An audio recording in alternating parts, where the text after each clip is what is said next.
So yan, magandang umaga. Magbibigay tayo ng idea about dito sa concrete PVC door or PVC door jamb. Ayan, maraming nagtatanong mga kumbati, ano nga ba ang tawag dito? Dito sa banda, sa mga ganito. Kasi merong sinasabi ng iba, pretty door. Hindi. Yung tawag talaga dito mga kumbati is PVC panel door. Ngayon, PVC panel door. Pag ito, PVC door jamb. Ayan. Pag sinabi mo kasing pretty door mga kumbati, yung pretty door, ayan. Ibig sabihin ng pretty door mga kumbati is brand yan. O brand. Yan. Yung pag sinabi mo kasi ang pretty door mga kumbati is brand yan. Hindi yan uri ng door jamb na PVC door jamb. Is yung pretty door kasi mga kumbati ay mapapansin nyo. Pretty door. Ibig sabihin yan, brand yan siya. Maraming klase ng door jamb na hindi pretty door mga kumbati. Kagaya niyan. Ayan, pretty door yan. Yung brand na ito mga kumbati is pretty door. Yan lang. Yung magiging tips natin or idea kung ano nga ba ang tawag dito.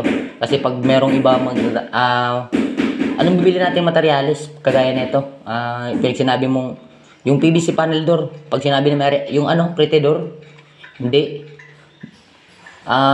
Nakasanayan lang ng iba, pretty door yung tinatawag dito kasi pero ang totoong talagang tawag dito mga kumbati, pag sinabi mong pretty door is brand yan mga kumbati. Hindi ho yan door jamb. Paano pag walang pretty door na brand? Maghahanap tayo niyan sa sa mga hardware kung saan tayo makakahanap ng pretty door. Maraming klase ng PVC door jamb na hindi pretty door yung brand. Kasi pag sinabi mo kasi pretty door mga kumbati, pretty door talaga is brand yan. Yan. Ito bali, pag natapos ni Uncle yung nasa likod, ito naman yung isusunod niya. Yung tiles na ito mga kumbati, sagad hanggang kisame. Yung gagamitin natin dito, hindi nyo na yung 60 by 60 na granite na merong marble texture. Yung black, yung ikabit dito.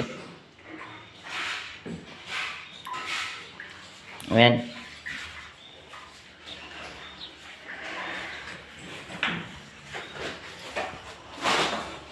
Bali, pare-parehas ito ng layout mga kumbate. Yung layout namin dito sa may bandang kwarto dito, saka yung doon sa ginawa namin doon, talagang parehas lang yan ng build up or elevate. Kasi hindi pwedeng mataas dito, pagdating din doon mababa. Yung magiging tiles na itsura ng tiles na yun, nakaganon. Mas mainam, ginawa namin, naka-level dito, tsaka naka-level doon. Lahat ng kwarto naka-level. Para pag linatagan yan ng tiles mga kumbate, talagang pantay. Ayan, kagaya nito. Pantay na pantay ho yan mga kumbate. Yan yung magiging namin. Yung sa pagtitingin kayo ng mga gagawa sa inyong bahay, talagang tignan nyo ho yung mga level or nasa level ba yung mga ginagawa. Para makita yung sakto, kasi hindi nyo ho yan mababalik mga kumbate pag wala sa level yung bahay nyo. Mahirap nang baklasin yung mga materials na ginamit. Sa panahon ngayon mga kumbate, ang mamahal ng mga materials. Kaya kung magpapagawa ho kayo ng mga ganito mga kumbate, siguraduhin nyo yung gagawa. Talagang may karanasan na ho pagdating sa tiles. Yan yung magiging tips ko mga kumbate. Huwag kayong pabara-barang papagawa ng isang skill, ng isang proyekto. Bibigyan mo nyo ng proyekto na hindi ho sila bilas-bihasa na ganito magkabit. And hindi nyo natatanong mga kumbate, napakaraming bahay na ho ang nakabitan natin ng tiles. Magkaiba-ibang lugar na ho yan. Ayan.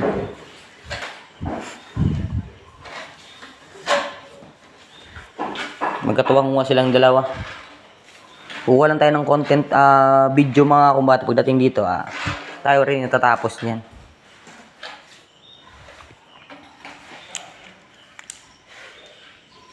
So, bali yung mga glass na to, ay kakabit pa to.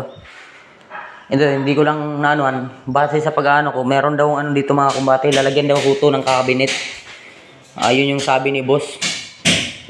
Ay bali si Boss Kerny talaga yung gagawa niyan mga kumbati. Suggest ko lang pagdating sa mga ganito indoor, paggawa ng mga cabinet, talagang magandang gumawa sila boss. Yung mga tao niya. Bali yung inatas sa atin dito ni Boss Kerny, yung mga tile works yung gagawin natin. Kasali na yung mga hagdan na yan. Gagawin ho natin yan mga kumbati. Pero pagdating sa mga cabinet, yung mga interior design, sila ho yung gagawa. Kasi meron ho siyang mga tropa na tanging gagawa lang nun. Bali yung pupukusan natin mga kumbati, yung tile works talaga.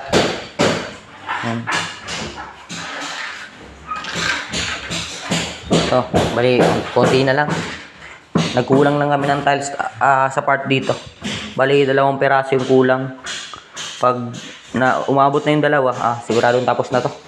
Bali, grout na lang. So, hanggang dun lang muna. Maraming salamat.